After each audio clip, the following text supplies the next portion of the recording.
Welcome to English Podcasts. Relax and enjoy your listening practice.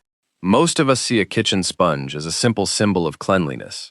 It sits beside the sink, we use it several times a day, and as long as it looks normal and does not smell unpleasant, we rarely think twice about it.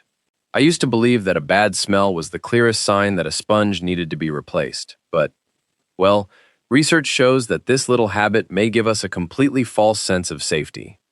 Scientists from the German Federal Institute for Risk Assessment studied how several foodborne bacteria behave inside ordinary kitchen sponges. They tested bacteria such as E. coli, Salmonella, and Staphylococcus aureus, all of which can cause infections or food poisoning. Even when only small numbers of these bacteria were placed on a sponge, they multiplied quickly and formed stable populations that survived for at least 14 days. What surprised me most was that simply allowing the sponge to dry did not completely solve the problem. The bacteria were able to survive even after the sponge had remained dry for several days. At the same time, the contaminated sponges did not develop a strong smell, an unusual color, or a greasy appearance. They still looked perfectly normal. And that matters, because a kitchen sponge does not just remain quietly beside the sink. We press it against plates, chopping boards, counters, and sometimes surfaces where raw meat has been prepared.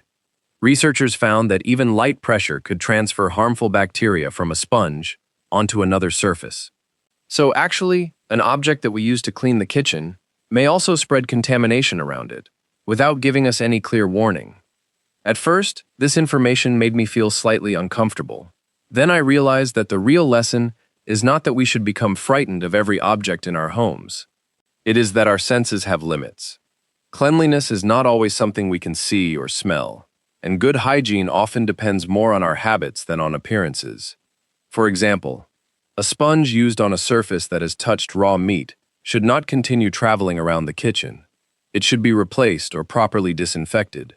Researchers suggest that bacterial levels can be reduced by treating a sponge with water above 70 degrees Celsius for at least 2 minutes. Brushes and microfiber cloths can also be useful alternatives, because they usually dry faster and can often be cleaned in a dishwasher or washing machine at a high temperature. This is especially important in homes with young children, older adults, pregnant women, or people with weakened immune systems, because foodborne infections may affect them more seriously. So, now, when I notice that ordinary little sponge near my sink, I see it differently. It reminds me that protecting our health does not always require dramatic changes or complicated routines. Sometimes it simply means replacing one familiar habit with a safer one, even when everything still looks completely clean.